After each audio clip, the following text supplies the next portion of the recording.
ஓம் சாய்ராம், ஜெய் சாய்ராம். என் அன்பு குழந்தையே, வேண்டும் குரு கிருபையை, வேண்டும் குரு பிரபையை, வேண்டும் குரு கடாட்சமே, வேண்டும் குரு தரிசனமே. குருவை போற்றுவோம், குருவின் பாதம் பணிவோம், குருவின் ஆசிகளை நாம் பெறுவோம். உன் இல்லம் தேடி வந்து நிலையான ஆனந்தத்தை தருவேன். எதிர்பாராத ஒரு திருப்பு முனையாக அமையப் போகிறது இந்த வருடம். அது உங்களுக்கு அளவற்ற மகிழ்ச்சியை தரும். உங்கள் மகிழ்ச்சியான நாட்கள் தொடங்கிவிட்டன. என்னுடைய நாமத்தை நீ உச்சரி. யாரும் இல்லை என்ற எண்ணத்தை உனக்குள் ஏற்படுத்திக் கொள்ளாதே. அது மிகவும் ஆபத்தானது. உனக்குள் நானும் எனக்குள் நீயும் இருக்கும்போது அந்த எண்ணமே தவறாகி விடுகிறது. சதா சர்வ காலமும் என் சாயி என்னுடன் இருக்கிறார். எனக்கு என்ன கவலை என்று சொல்லிப்பார். உனது பயமெல்லாம் போய் தைரியம் கிடைக்கும். நானே நிரந்தரம், மற்றவையெல்லாம் கலந்து போகும் மேகங்கள். இதை ஞாபகத்தில் வை. நீ உச்சத்தை அடைவாய். உங்களை நீங்கள் எவ்வளவு நேசிக்கிறீர்களோ அதே அளவிற்கு பிறர் மீதும் நேசம் காட்டுங்கள். அவர்கள் உங்களை விட எந்த விதத்திலும் குறைந்தவர்கள் அல்ல என்பதை முதலில் புரிந்து கொள்ளுங்கள். எக்காரணம் கொண்டும் பிறரை இழிவாக பேசுதலும் வீண் பழி சுமத்துதலும் கூடாது. இத்தகைய செயல்களால் வீண் பகை வளருமே தவிர பெயருக்கு கூட நன்மை உண்டாகாது. மேலும் இத்தகைய குணமுடையவர்களிடம் பாசம், பரிதாபம், இரக்கம், கருணை என எத்தகைய நற்பண்புகளும் இருக்காது. மனிதர்களுக்கு ஏற்படும் துன்பமானது வெளியில் எங்கிருந்தோ வருவதில்லை. அவரவர் நடந்து கொள்ளும் செயல்களுக்கேற்ப அவர்களுக்கு வந்து சேர்கிறது. பிறரை பழிப்பதாலும் நமக்கு துன்பம் வரும். ஆகவே பழி சொல்லை விட்டு அனைவரிடமும் பரிவுடன் நடந்து கொள்ள வேண்டும். சிலர் மற்றவர்களை பற்றி குறை சொல்லுவதையோ வழக்கமாக கொண்டிருப்பார். பிறர் செய்யும் நல்ல செயல்களை கூட மாற்றி திரித்து பேசுவர். அடுத்தவர்களை குற்றம் சொல்லிக் கொண்டிருப்பவர்களிடம் யாரும் நெருங்கி கொண்டிருக்க மாட்டார்கள். ஒரு கட்டத்தில் அவர் தன் நண்பர்கள் மற்றும் சுற்றத்தார் அனைவரையும் இழந்து தனித்து நிற்க வேண்டிய சூழ்நிலைதான் வரும். இறுதி வரையில் அவருக்கு சொந்தம் உறவு என யாரும் இல்லாமலேயே போய்விடும். புறம் கூறி பொய்த்துயிர் வாழ்தலின் சாதல் அறம் கூறும் ஆக்கம் தரும் என்றார் வள்ளுவர். ஒருவர் இல்லாத போது அவரை பழித்து பேசி அவர் இருக்கும் போது பொய்யாக வேறொன்று சொல்லி உயிர் வாழ்வதை விட சாதல் நல்லது என்கிறார். ஆனால் இன்று வம்பு பேச்சுகள் இறந்தவரையும் விட்டு வைப்பதில்லை என்பதுதானே நடப்பியல். உண்மை என்னவென்று அறிந்து கொள்ளாமல் காலத்துக்கும் வம்பு பேசிக்கொண்டு மற்றவர்கள் மீது எக்காரணம் கொண்டும் புறம் சொல்ல கூடாது. அந்த தவறை நாம் ஒருபோதும் செய்யக்கூடாது. ஒருவரை புகழ்ந்து பேசாவிட்டாலும் பரவாயில்லை, ஆனால் இகழ்ந்து பேசாதீர்கள். மற்றவர்கள் பற்றி குறம் கூறாதிருக்கும் வகையில் நம் அகம் மேம்பட வேண்டும். புறம் கூறுவதை தவிர்த்து நம் அகத்தை மேம்படுத்த வேண்டும். வசதிகளும் வாய்ப்புகளும் செல்வாக்கும் அதிகாரமும் அளவின்றி இருக்கும் போது இறைவனை பற்றி நினைவே இல்லாமல் நான் நான் என்று நமதை கொண்டு இருமப்பா இருந்துவிட்டு இறுதியில் எல்லாவற்றையும் இழந்த நிலையில் இறைவனிடம் அடைக்கலம் வேண்டுவது இவ்வுலகில் பெரும்பாலான மனிதர்களின் வழக்கமாக போய்விட்டது. அந்நிலையிலும் தன்னிடம் சரணாகதி அடைந்தவர்களை கைவிடாமல் நாம் செய்த பிழைகள் யாவற்றையும் பொறுத்து கொண்டும் மன்னித்தும் நம்மை காத்து ரட்சிப்பவர் சத்குரு ஒருவரே. அவர் சாய்பாபாவே ஆவார். சத்குரு நினைத்தால் கடந்த காலமும் நிகழ்காலம் ஆகும், நிகழ்காலமும் எதிர்காலம் ஆகும். நம்முடைய ஜென்ம ஜென்மாத்தின் கணக்குகளை தீர்த்து வைப்பவர் சத்குரு சாய்பாபா அவரே. உள்ளார்ந்த நம்பிக்கையும் தைரியமும் பொறுமையும் சகிப்புத்தன்மையும் இல்லையெனில் குருவின் அருள் சாத்தியமில்லை. குருவின்றி ஞானமும் இல்லை, குருவின்றி மோட்சமும் இல்லை, குருவின்றி உயர்வும் இல்லை, குருவின்றி எதுவும் இல்லை. நான் கடுமையும் கண்டிப்பும் மிகுந்தவராக துவக்கத்தில் தோன்றலாம். ஆகினும் என்னுடைய அன்பு லாபம் எதையும் எதிர்பார்க்காதது. பொறுமையாகவும் தைரியமாகவும் என்னிடம் உறவை தொடர்ந்தால் உனக்கு மங்களங்கள் உண்டாகும். சாய் மீது நம்பிக்கையோடும் பொறுமையோடும் நாம் அவரை கண்காணித்து வந்தால் அவர் நம்மை ரட்சிப்பார். விண்ணை நம்பு, முடியும் என்று உன்னை நம்பு. கொஞ்சம் நேரம் பிடிக்கும் என்பதை தவிர கடக்க முடியாத கவலை என்று எதுவும் இல்லை. உன் வாழ்க்கையில் இனி நல்லதுதான் நடக்கப் போகிறது. உன் சாயப்பா சொல்வதை முழுவதுமாய் கேட்டுக்கொண்டு நிச்சயமாக உன் பயணத்தை தொடரு. எல்லாம் வெற்றி மட்டுமே கிடைக்கும். எவர் ஒருவர் தம்முடைய மனோதைரியத்தை என்னிடம் முழுமையாக ஒப்படைத்து திடமான விசுவாசத்தை மனதில் தரித்து என்னை வணங்கி வழிபடுகிறாரோ அவர் பெரும் பெற்றவர் ஆவார். அவருக்கு நான் காலமும் கடன்பட்டவனாவேன். அவருக்கு யாரும் எந்த கெடுதலும் செய்ய முடியாது. உன் வீட்டில் இப்போது சுப காரியம் நடக்குமா என கவலைப்பட்டுக் கொண்டிருக்கிறாய். மகளே, நிச்சயம் நிறைவேறும். இந்த சாயின் ஆசியோடு நிறைவேறும். நம்பிக்கையோடு முயற்சி செய். உனக்கு துணையாக உன் அருகில் நான் இருக்கிறேன். நீ உண்மையோடும் ஆன்ம உணர்வோடும் கண்ணீரோடும் செய்கின்ற பிரார்த்தனைகளை நான் கேட்டுக்கொண்டு தான் இருக்கிறேன். உன் எதிர்கால வாழ்க்கை நீ எதிர்பார்த்தது போல் உன்னை வந்து சேரும். இனிமேல் உனக்கு வெற்றிதான். பதற்றப்படாதே. நீ எனது கண்காணிப்பில் இருக்கும் போது எந்த தவறும் நடக்க விட மாட்டேன். என்னை நீ நம்பு. எனது ஆசீர்வாதம் என்றும் உனக்கு உண்டு. நான் இருக்கிறேன். கலங்காதே. சாயின் ஆசீர்வாதங்கள் எவ்வளவு அசாத்தியமானது என்பதை நீங்களே சிந்தித்து பாருங்கள். உங்கள் விருப்பம் நிறைவேறும். ஆனால் நீங்கள் சந்தேகப்படுகிறீர்கள் என்பது உண்மையல்லவா? முதலில் பாபாவிற்கு நாம் நன்றி கூற வேண்டும். இன்று நமக்கு கிடைத்திருக்கும் வசதிகள், வாய்ப்புகள் ஆகியவற்றை அவை சிறியதாக இருந்தாலும் அவற்றை நமக்கு கொடுத்ததற்காக நன்றி கூற வேண்டும். பண வசதியில், படிப்பில், அந்தஸ்தில், வேலை வாய்ப்புகளில், பதவிகளில், வீட்டு வசதியில் நம்மை விட கீழ்நிலையில் உள்ளவர்களை விட மேலான நிலையில் நம்மை வைத்திருப்பதற்கு பாபாவிற்கு நன்றி கூற வேண்டும். எத்தனையோ குருமார்கள் இருந்த போதிலும் அவரிடம் நாம் நம்பிக்கை வைத்து அவரை வழிபட வைத்ததற்காக அவருக்கு நாம் நன்றி கூற வேண்டும். உன் வாழ்க்கை புதுப்பிக்கப்படும் நேரம் வந்துவிட்டது. இன்று முதல் உன்னுடன் நான் வந்துவிட்டேன். உன் கடமையை செய். நான் இருக்கிறேன். உன்னோடு நான் இருப்பேன். ஆனந்தமாய் நீ இருப்பாய். பொறுமையோடும் நம்பிக்கையோடும் இரு. விரைவில் நல்ல மாற்றங்கள் நிறைந்த மகிழ்ச்சியான வாழ்க்கையை அமைத்து தருகின்றேன். நீ விரும்பிய வாழ்க்கை வாழப்போகிறாய். உன்னோடு நான் இருப்பதை உணர்ந்து கொள்ளும் நேரம் வந்துவிட்டது. உன் கண்ணீரை துடைக்கத்தான் நான் உன் வாழ்வில் நுழைந்தேன். நீ என்னிடமே வந்து அழுகிறாய். நீ கேட்கவே வேண்டாம். உன் விளைவுகள் நான் அறிவேன். அதற்கான கால நேரத்தில் தான் நான் உனக்கு தர முடியும். சற்று பொறுமையுடன் காத்திரு. நீ எந்த வேண்டுதலையும் என்னிடம் வைக்க தேவையிருக்காது. உன்னை காப்பது என்னுடைய பொறுப்பு. உனக்கென்று உரிய ஒன்று உன்னை தேடி தானாகவே வரும். ஒரு நன்மையும் நடக்காதா என்று ஏங்குகிற உன் வாழ்வில் நான் அற்புதம் செய்ய போகிறேன். மனதில் உள்ள குழப்பங்களை எண்ணி கவலை வேண்டாம். எல்லாம் சரியாகிவிடும். இனி உன் வாழ்க்கை சந்தோஷமாகும். என் மீது நம்பிக்கையுடன் இருப்பவர்களை நான் என்றும் கைவிட மாட்டேன். நிராகரிப்புகளை கண்டு மனம் தளராதே. உன்னை யாராவது தூக்கி எறிகிறார்கள் என்றால் இறைவன் உன்னை மேலே தூக்கி விடுகிறான் என்று அர்த்தம். கூடிய விரைவில் மகிழ்ச்சி தரும் செய்தி ஒன்று உன்னை தேடி வரும். இது சாயப்பாவின் சத்திய வாக்கு. உன் வேதனைகள் முடியும். சந்தோஷமாக நீ இருப்பாய். இதோ நான் உன் வீட்டிற்கு வருகிறேன். என்னை ஏற்றுக்கொள்வாயா? நிகழ்வது எல்லாமே உம்முடைய நன்மைக்காகவே நிகழ்கிறது என்று நம்பிக்கையோடு ஏற்றுக்கொள். உனக்கு கெடுதல் நேரிட நான் அனுமதிக்க மாட்டேன். நம்பிக்கையோடு நீ உன் கடமையை செய். உனக்கான அந்த நல்ல நாள் நிச்சயமாக உன்னை தேடி வரும். உன் எதிர்பார்ப்புகள் நிறைவேறும். நான் இருக்கிறேன். மகளே, நீ எதுக்கும் கவலைப்படாதே. தைரியமாக போ.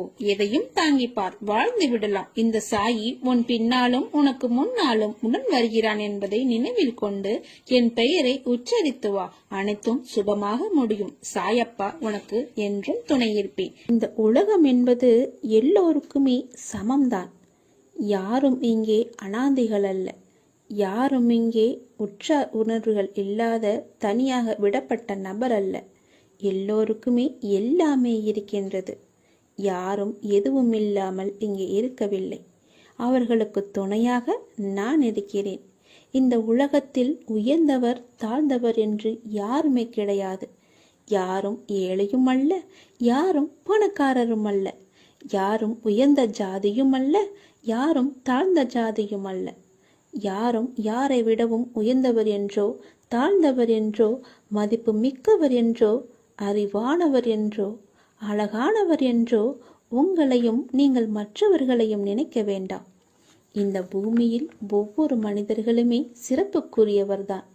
அனைவருமே தத்தம் துறைகளில் சிறப்பானவர்களே.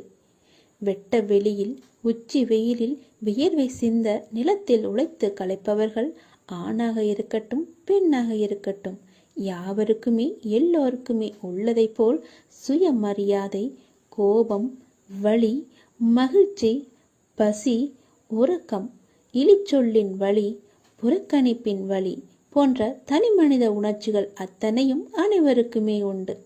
அவர்களும் மனிதர்கள்தான். உண்மையில் உயர்ந்தவர் தாழ்ந்தவர் என்று யாருமே இல்லை.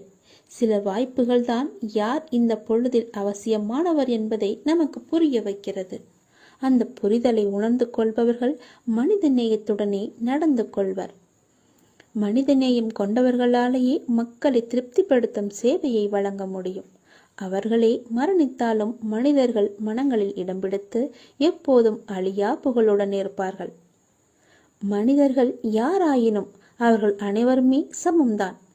உயர்ந்தவர் என்றோ தாழ்ந்தவர் என்றோ படித்தவர் என்றோ படிக்காதவர் என்றோ ஏழை என்றோ பணக்காரன் என்றோ கருப்பு என்றோ சிவப்பு என்றோ உயர்ந்த ஜாதி என்றோ தாழ்ந்த ஜாதி என்றோ எந்த இருமே கிடையாது.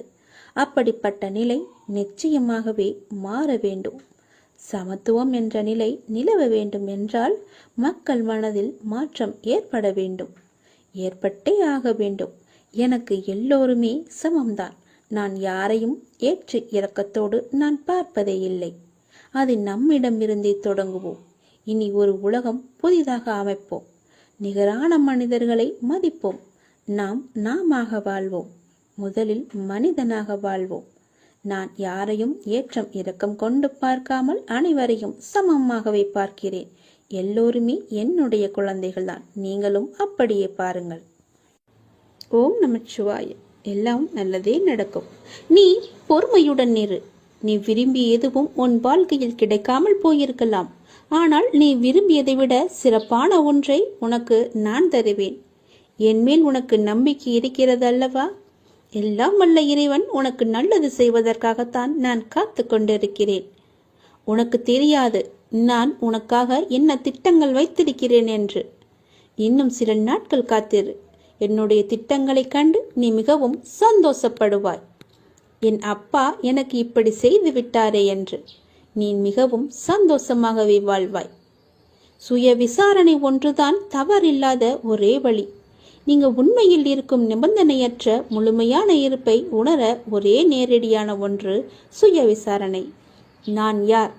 விசாரணை எல்லா எண்ணங்களுக்கும் ஆதாரம் நான் என்ற எண்ணமே. நான் யார் என்ற சுய விசாரணையால் தான் மனம் ஒன்றி போகும். நான் யார் என்ற எண்ணம் மற்ற எல்லா எண்ணங்களையும் அழித்து இறுதியில் தன்னையும் கொன்றுவிடும். மற்ற எண்ணங்கள் எழுந்தால் அவற்றை முடிக்க முயற்சிக்காமல் இந்த எண்ணம் யாருக்கு எழுந்தது என்று விசாரிக்க வேண்டும். எத்தனை எண்ணங்கள் எழுகின்றன என்பது என்ன? ஒவ்வொரு எண்ணம் எழும்பும் போதும் உஷாராக இருக்க வேண்டும். இந்த எண்ணம் யாருக்கு வருகிறது என்று கேட்க வேண்டும். எனக்கு என்று பதில் வரும். அப்போது நான் யார் என்று நீங்கள் விசாரித்தால் மனம் அதன் மூலத்திற்கு அல்லது எங்கிருந்து வந்தது என்று திரும்பவும் எழுந்து எண்ணமும் மூழ்கும். இப்படி அதிகமாக பயிற்சி செய்யும் போது மனதின் மூலாதாரமாக நிலைத்து நிற்கும் சக்தி அதிகரிக்கும். அப்படிதான் நீங்கள் எந்த விஷயத்தை செய்தாலும் எங்கு போனாலும் இதை செய்யலாமா, இதை செய்வதால் நமக்கு நன்மை ஏற்படுமா என்று ஒரு முறைக்கு பல முறை நீங்கள் யோசிக்க வேண்டும். எடுத்தோம் முடித்தோம் என்று எந்த ஒரு காரியத்தையும் செய்யக்கூடாது. இன்றைய நிலைக்கு இது வந்தால் நமக்கு சரியாக இருக்கும் என்று நீங்கள் நினைக்கலாம். அது நாளை உங்களுக்கு சரியாகமா இருக்குமா என்று ஒரு தடவைக்கு பல முறை யோசித்து செயல்படுங்கள். இல்லை என்றால் நீங்கள் பிரச்சனையில் போய் மூழ்கி விடுவீர்கள். எல்லாவற்றையும் தீர்ப்பதற்கு நான் இருக்கிறேன். இருந்தாலும் நீங்கள் கொஞ்சம் கவனமாகவே இருக்க வேண்டும். எல்லாவற்றையும் யோசித்து செயல்பட வேண்டும். எங்கு போனாலும் யோசித்து பாருங்கள். நல்லது நடக்கும். ஓம் நமச்சிவாய. எல்லாம் நல்லதே நடக்கும். இனி எல்லாமே உனக்கு நல்லதாகவே நடக்கும். நீ மனதில் குழப்பத்தோடு இருப்பதால் செய்யும் எல்லா செயலிலும் உனக்கு கவனம் செலுத்துவதாக நினைத்து கொண்டு நீ இப்போது கவனமின்றி எல்லாவற்றையுமே இழந்து கொண்டு வந்து கொண்டிருக்கிறாய். சரிதானே? உன்னிடம் உள்ளது எல்லாமே இழக்கும் சூழ்நிலையில் இருக்கிறது. ஏனென்றால் உன் மனதில் குழப்பம் உன்னை ஆட்டி படைத்துக் கொண்டிருக்கிறது. எந்த சூழ்நிலை ஆயினும் அதிலுள்ள நல்லதை மட்டுமே பார்க்கும் பழக்கத்தையும் பக்குவத்தையும் நீ வளர்த்துக்கொள். அப்பொழுதுதான் உன்னால் எவ்வளவு கடினமான சூழ்நிலையும் எதிர்கொள்ள முடியும். நீ ஒன்றை மட்டும் புரிந்து கொள். இவ்வுலக வாழ்வில் நடக்கும் நிகழ்வுகள் அனைத்துமே ஏதாவது ஒரு காரணத்திற்காக மட்டுமே நடக்கிறது. அதில் நீ மட்டும் விதிவிலக்கு அல்ல. உன் வாழ்வில் நடக்கும் நிகழ்வுகள் அனைத்தும் உன் இறந்த கால வாழ்விலோ அல்லது முன் ஜென்மத்திலோ நீ விதித்த செயல்களின் விளைச்சல்கள். அதைதான் தற்போது நீ அறுவடை செய்து கொண்டிருக்கிறாய். அதற்காக நீ உன்னை தாழ்த்தி கொள்ளாதே. எல்லாமே உன்னுடைய கர்ம வினைகளின் படிதான் நடந்து கொண்டிருக்கின்றன. இப்பொழுது நீ செய்யும் செயல்களுக்கான பலனை நிச்சயமாகவே வருங்காலத்தில் நிச்சயமாகவே அனுபவிக்க வேண்டும். அதனால்தான் நான் உனக்கு அடிக்கடி கூறுவது, எல்லோருக்கும் உன்னால் முடிந்த உதவிகளை எந்த ஒரு எதிர்பார்ப்பும் இன்றி செய்யென்று. யாரையுமே நீ திட்டாதே, உன் வாயால் சாபமிடாதே, யாருக்கும் உன் மனதால் கெடுதல் நினைக்காதே. நீ எதை செய்கிறாயோ அதுவாகவே உன்னை வந்து சேரும். அதற்காக எனக்கு தீங்கு துரோகம் நிலத்தவர்கள் என்ன செய்ய என்று நீ என்னை பார்த்து கேட்பது எனக்கு புரிகிறது. உன்னுடைய மனம் வருந்தினாலே போதும். உனக்கு பாதிப்பை தந்தவர்களுக்கான தண்டனையை காலம் நிச்சயம் கொடுத்தே தீரும். உன் அப்பா நான் பார்த்து கொண்டு சும்மா இருக்க மாட்டேன். எல்லாமே உடனுக்குடன் நடக்க வேண்டும் என்று மட்டும் நினைக்காதே. தாமதமாயினும் என்றுமே தர்மமே வெல்லும். எனவே எந்த நேரத்திலும் நேர்மையாக சிந்திக்கவும் செயல்படவும் நீ தொடங்கு. அதுதான் உனக்கு உன் லட்சியத்தை அடைய செய்யும். என் வார்த்தைகள் மீது நம்பிக்கை வை. உன் அப்பா செய்வது எல்லாமே உன்னுடைய நன்மைக்காகவே. இந்த சிவனின் வாக்கு என்றுமே பவைக்காது. சிவன் செய்தால் எல்லாம் நல்லதாகவே நடக்கும். உன் அப்பா நான், எல்லாவற்றையும் நானே பார்த்து கொள்கிறேன். வாழ்வில் உனக்கான தேடல் நிச்சயம் கிடைக்கும். அதற்காக உன்னுடனே நான் துணை நிற்பேன். நீ எதற்குமே கலங்காதே. உன் தேடல் எதுவோ அதை நோக்கி நீ பயணப்பட்டு கொண்டே இரு. என் துணை நிச்சயமாக உனக்கு இருக்கும். உன் கண்ணில் வடியும் கண்ணீரை துடைக்க நானே வருவேன். நானே உனக்கு துணையாக இருப்பேன். நீங்கள் சற்று திரும்பி பாருங்கள். உங்களை கஷ்டப்படுத்திய நாட்கள் எல்லாம் கற்றுக் கொடுத்த நாட்கள் என்று உங்களுக்கே தெரிய வரும். அத்தகைய அனுபவங்களை சேகரித்து வையுங்கள். இனி வரும் நாட்களில் எச்சரிக்கையோடு செயல்பட அதுவே உங்களுக்கு உதவியாக இருக்கும். கவலைப்படுவதற்கு காரணங்களை தேடாமல் ஒவ்வொரு நிகழ்விலும் உள்ள யதார்த்தத்தை எண்ணி மகிழ்ச்சியாக இருக்க பழகி கொள்ளுங்கள். எந்த சூழ்நிலையிலும் முயற்சியை மட்டும் கைவிடாதீர்கள். விதியின் பயனில்லை என்றாலும் முயற்சியின் பலன் கட்டாயம் உண்டு. காலில் மிகச்சிறிய முள் குத்தி இருந்தால் கூட எவ்வாறு விரைவாக ஓட முடியாதோ அதே போல உங்கள் மனதில் சிறிய சிறிய பிரச்சனைகள் உங்கள் செயல்பாட்டு திறனை பாதித்தால் நீங்கள் பெரிய வாய்ப்புகளை உரிய தருணத்தில் சரியான முறையில் பயன்படுத்தி வெற்றி காண முடியாது. எனவே சிறு பிரச்சனைகளுக்கு முக்கியத்துவம் தராமல் அப்பிரச்சனைகளுக்கு உடனுக்குடன் தீர்வு கண்டு நமது மனதை மிகவும் அமைதியான முறையில் வைத்துக் கொள்வது நமக்கு விரைவிலேயே வெற்றியை ஈட்டித் தரும். வாழ்க்கை முடிவற்ற சாத்தியங்கள் நிறைந்தது. நன்மைகளை அறுவடை செய்ய சரியான நேரத்தில் சரியானதை செய்யுங்கள். கடும் உழைப்பு என்பது ஒரு சந்தோஷம். அதை செய்து கொண்டே இருக்க வேண்டும். வெகு நிச்சயமாய் ஏதோ ஒரு கணத்தில் அந்த கிரீடத்தை தலையில் வைக்கும். அந்த கணம் யாருக்கும் கிரீடம் என்று தெரியாது. ஆனால் உழைப்பவர்களுக்கு கிரீடம் நிச்சயமாகவே உண்டு. ஒருபோதும் உழைப்பவர் தோற்று போக மாட்டார். உழைப்பவருக்கே உழைப்பின் அருமை தெரியும். ஆகவே உழைப்பதை ஒரு வைராக்கியமாக கொண்டு உழைத்து வெற்றி பெற்று நீங்கள் வாழுங்கள். இந்த அப்பாவின் துணை உங்களுக்கு எப்போதுமே இருக்கும். என் அனுக்கிரகத்தால் இந்த பிறவியில் என்னை நீ ஆராதித்து கொண்டிருக்கிறாய். அப்படி என்னை வணங்கும் அவகாசம் உனக்கு கிடைத்ததே ஒரு பெரிய யோகம். நீ இப்பிறவிக்கு சாட்சி. நான் உன் பூர்வ ஜென்மங்கள் அனைத்திற்குமே சாட்சியாக இருப்பேன். நீ எதை பற்றியுமே கவலைப்படாமல் உன்னுடைய இலக்கு எதுவோ அதை நோக்கி நீ பயணப்பட்டு கொண்டே இரு. உன் இலக்கில் எந்த ஒரு கெடுதலும் வராமல் எந்த ஒரு தடையும் வராமல் நான் பார்த்து கொள்கிறேன். என் துணை உனக்கு எப்போதுமே உண்டு.